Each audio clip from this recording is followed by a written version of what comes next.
Bom, vamos falar hoje sobre os cofatores e coenzimas. Na estrutura da enzima, temos que considerar, com certeza, a parte proteica. Porém, normalmente, uma enzima para funcionar, essa parte proteica é chamada de apoenzima ou apoproteína. Entretanto, na enzima, existe um cofator, normalmente, que ajuda no funcionamento da enzima. E aí, quando ela tem esse cofator, ela é chamada de holoenzima. O cofator pode ser um íon inorgânico, ou pode ser uma molécula orgânica. Então, essa molécula orgânica é chamada então, de coenzima. Quando esse cofator fica ligado covalentemente, esse grupo é chamado de grupo prostético.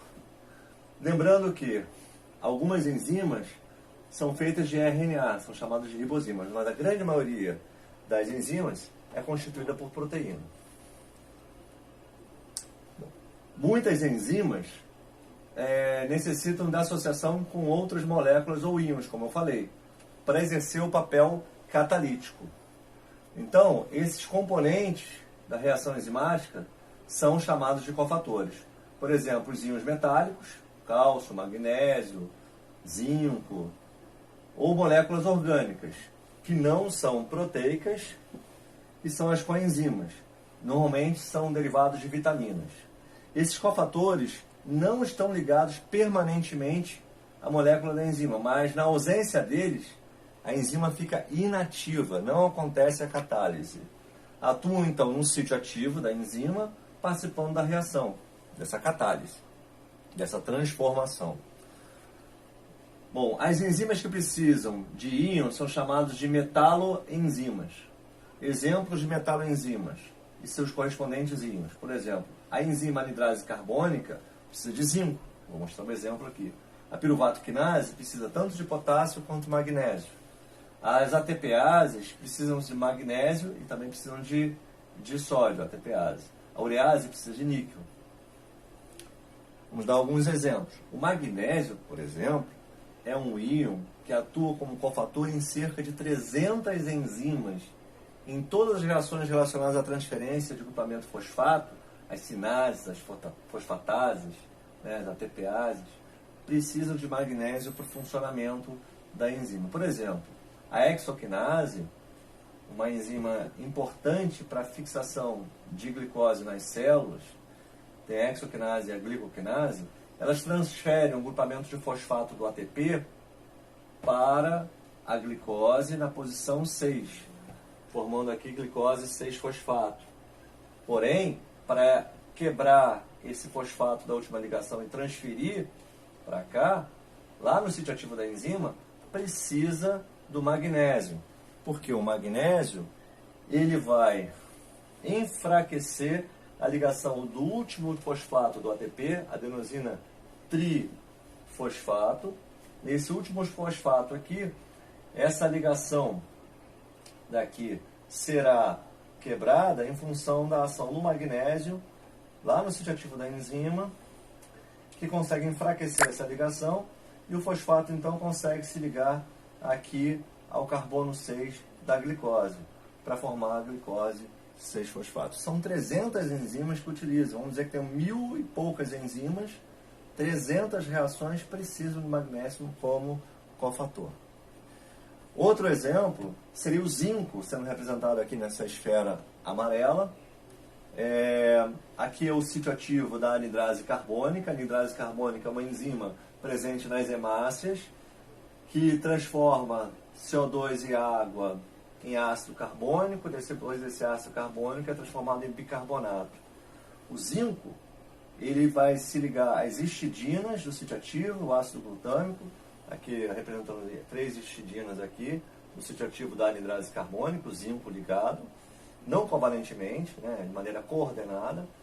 E aí ele liga a água, depois libera um próton, forma aqui uma carga negativa, esse negativo atrai o carbono que está mais positivo, um ataque nucleofílico. Com isso, essa carbonila vem para cá, se liga aqui o carbono, o elétron se desloca para esse oxigênio, depois ocorre a entrada de água e a saída desce do bicarbonato, entra um hidrogênio e regenera aqui o OH. Tá? Na verdade, vem outra molécula de água e aí libera o próton. Então, isso aqui fica de maneira cíclica, a enzima anidrase carbônica usando o zinco para fixação, para ligação do CO2 à água, para a formação de bicarbonato, que é um importante tampão que vai atuar no plasma sanguíneo. Todo mundo acha que o CO2 é só um rejeito, né? Eliminado do organismo. Sim, eliminado do organismo. Porém, tem uma importância muito grande para a produção de um tampão, que é o bicarbonato, que vai ajudar a regular o pH do sangue. Já as coenzimas são moléculas orgânicas, normalmente derivadas de vitaminas e são importantes para a catálise. Também atuam lá no sítio ativo, normalmente são obtidas da dieta, no caso dos mamíferos. Algumas bactérias da flora intestinal também produzem muitas dessas vitaminas, por exemplo, do complexo B. Então a vitamina tiamina, ela vai formar tiamina pirofosfato, com a enzima, e ela é responsável pelo transporte de grupamento aldeído. Já a flavina, adenina dinucleotídeo, é derivado da riboflavina, vitamina B2, vai ser responsável pelo transporte de hidrogênio. A coenzima A provém do ácido pantotênico e vai ser responsável pelo transporte de grupamentos acila. Já a nicotinamida, adenina dinucleotídeo, NAD, vem da nicotinamida ou da niacina, vitamina B5, vai ser responsável pelo transporte de hidreto. E assim eu tenho mais alguns exemplos de outras vitaminas que vão ser transformadas em coenzimas, que vão atuar em enzimas específicas para poder realizar a catálise, a transformação de substrato em produto. Bom, lembrando aqui, as reações de óxido-redução são muito frequentes, enzimas que realizam só reações de óxido-redução, e vão ser exemplos importantes para o metabolismo energético. Só lembrando que, como o elétron é negativo, tem carga negativa, uma carga negativa, e o hidrogênio contém um elétron, ele contém um próton e um elétron, mas quem reage é o elétron. Quando o NAD ou o FAD recebe elétrons, eles passam do estado oxidado para o estado reduzido. NADH, NADH+, e FADH2, em termos de número de oxidação, chamado NOx. Quando uma molécula doa elétrons, ela se oxida. Porém, ela precisa de outra molécula para receber os elétrons. Então, quem recebe se reduz, porque o elétron de carga negativa vai reduzir o número de oxidação, por isso que se reduz. Bom, aqui é a estrutura do NAD. Por que esse nome? Nicotinamida. Então é adenina, nicotinamida, adenina. E aqui é como se fosse a estrutura de nucleotídeos, de 2 nucleotídeos. Aqui ribose, outra ribose, ligadas por fosfato. Aqui não é um nucleotídeo, é a nicotinamida, amida do ácido nicotínico. E aqui é a adenina, que é uma base nitrogenada. Então isso aqui é a estrutura de um nucleotídeo, aqui é como se fosse, por isso que é nicotinamida, adenina, dinucleotídeo, uma maneira aproximada do nome, tá? Então o NAD pode estar na forma oxidada, aqui está um anel, tá? E se ele receber 2 elétrons e um próton e liberar o outro próton, então quando ele recebe um elétron e um próton, é um hidrogênio. E se receber mais um elétron e houver a quebra do anel, fica representado aqui com esses 2 elétrons aqui. Então o NADH é esse aqui, né, já está na forma reduzida, e ele é capaz de carregar 2 elétrons. E ele libera um próton, por isso que é representado NADH mais H+. Ou por isso que fala que o NAD é responsável pelo carregamento de um hidreto, que é um hidrogênio e mais um elétron. No hidrogênio tem um elétron, mas no elétron são 2 elétrons. Entendeu? Por isso que ele é dito assim. Então é como se fossem 2 elétrons e um próton, que é a mesma coisa que um hidreto. Se nós observarmos aqui na tabela, vamos ver que o NAD, ele transporta hidreto. É um pouco mais difícil, mas é por aí. Já o FAD, nós vamos ver, ele transporta 2 hidrogênios. É mais fácil. Então, se nós olharmos aqui o exemplo da atuação do NADH, na enzima lactato desidrogenase, que nas reações, né, nos músculos, por exemplo, na falta de oxigênio, o produto final da glicólise, da quebra da glicose, é o piruvato. O piruvato é transformado em lactato justamente por o NADH, que é um carreador de elétrons, se reoxidar para dar continuidade à glicólise. Nós vamos ver isso mais adiante no metabolismo da glicose, na glicólise. Bom, durante esse processo, pode observar que o NADH vai fornecer os hidrogênios, os elétrons, para transformar uma cetona em álcool, transformando assim o piruvato em lactato ou ácido lático, que é o produto da fermentação lática. Alguns lactobacilos produzem isso e nós, o nosso músculo, né, quando está faltando oxigênio, faz esse tipo de reação e o produto, né, é a produção do ácido lático. Se a oxigenação dos tecidos estiver inadequada, o nosso organismo vai estar produzindo mais ácido lático.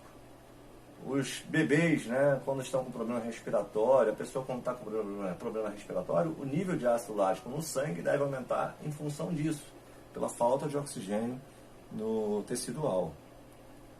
Bom, já o FAD é a flavina mononucleotídeo, que é essa estrutura, mais essa, como se fosse adenosina aqui. Então, essa adenosina ligada à flavina. Então é flavina, adenina, dinucleotídeo. É a mesma história, como se fosse um outro nucleotídeo, o FAD.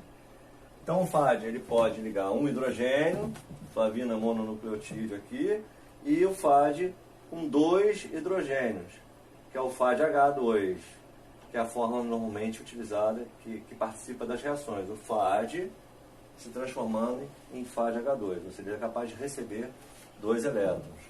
Então ele pode receber e pode doar 2 elétrons. É um carreador de elétrons também. Já aqui eu tenho um exemplo de 3 outras coenzimas. A tiamina pirofosfato, capaz de carrear um grupo acetila. Outro carreador de grupo acetila, que é o ácido lipoico, da forma oxidada, e o ácido lipoico na forma reduzida, e aqui o ácido lipoico carreando um grupo acetila. Um outro carreador de grupamento acetila é a coenzima A, que é derivada do ácido pantotênico. Então, se vocês olharem nos complexos vitamínicos, tem o ácido pantotênico, que nós não conseguimos produzir, nucleotídeo nós conseguimos, e conseguimos então fazer a coenzima A, que é capaz de carregar grupamento acetil. Ali, no caso, é hidroxietil pirofosfato. Vamos ver que, vamos dar um exemplo que tem a participação de todos essas coenzimas. Por exemplo, nessa reação catalisada pelo complexo piruvato desidrogenase. É um complexo enzimático que é formado por mais de uma enzima. Enzima 1, 2 e 3. Essas enzimas vão ser capazes, de maneira coordenada, de transformar o piruvato em acetil-CoA. A acetil-CoA é uma molécula fundamental para entrar no ciclo de Krebs para a produção de potenciais redutores, para a produção de ATP na célula. Só que num sistema aeróbico, dentro da mitocôndria. Logo, essa reação aqui é fundamental. Pode ver que tem a participação da coenzima A, do NAD, da tiaminopirofosfato, do lipoato, que é o ácido lipoico, e do FAD. Todas, porque são 3 reações enzimáticas, e eu tenho então para cada uma praticamente uma coenzima ou mais de uma coenzima atuando.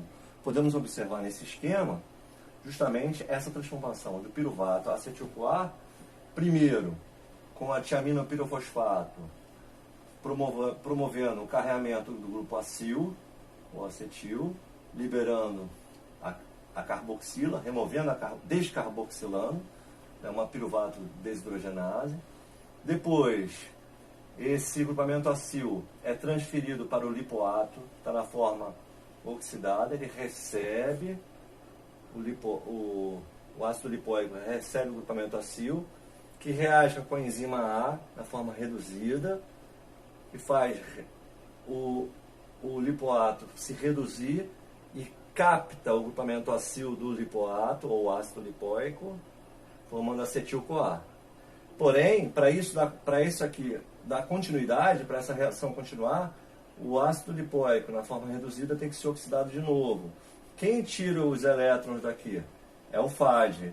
Então tem uma outra enzima, a hidrolipoil desidrogenase, que usa o FAD como coenzima, retira os hidrogênios desse lipoato reduzido, e aí o FAD fica FADH2, faltou aqui, e o NAD consegue regenerar o FADH2 na medida que ele tira os elétrons daqui e se transforma em NADH mais H+. O FAD volta a ficar oxidado para poder permitir fazer essa reação de novo. E o ácido lipoico agora, na forma oxidada, ele pode de novo pegar o acil que está ligado à tiamina pirofosfato e assim dar continuidade ao processo todo. Mas para isso eu tenho que ter tiamina pirofosfato, eu tenho que ter o ácido lipoico oxidado e eu tenho que ter FAD oxidado e NAD oxidado, sempre para poder fazer essa reação de transformação de piruvato em acetil-CoA. As três enzimas são a piruvato desidrogenase, hidrolipoil transacetilase, que precisa do ácido lipoico como coenzima, e a coenzima A também reduzida, precisa, essas duas coenzimas. E aí hidrolipoil desidrogenase precisa de FAD e de NAD como coenzimas. Então é um sistema realmente um complexo enzimático, podem ver, para transformar piruvato em acetil-CoA, que utiliza no total 1, 2, 3, 4 coenzimas, que entram no estado oxidado, né, se reduzem e voltam para o estado oxidado depois. E esse NADH aqui, como é que ele vai ser reoxidado? Esse NADH vai lá para a cadeia transportadora de elétrons para servir de energia para a produção de ATP, que nós vamos ver futuramente. Ok? O que importa é que essas daqui vão estar todas reoxidadas e essa vai ser reoxidada lá na cadeia transportadora de elétrons, vai voltar a ser NAD para poder participar desse sistema. É impressionante na bioquímica como as coisas se reciclam. E é extremamente inteligente isso. Então você não precisa ficar sintetizando tudo de novo. Você recicla o que você já tem. E é isso.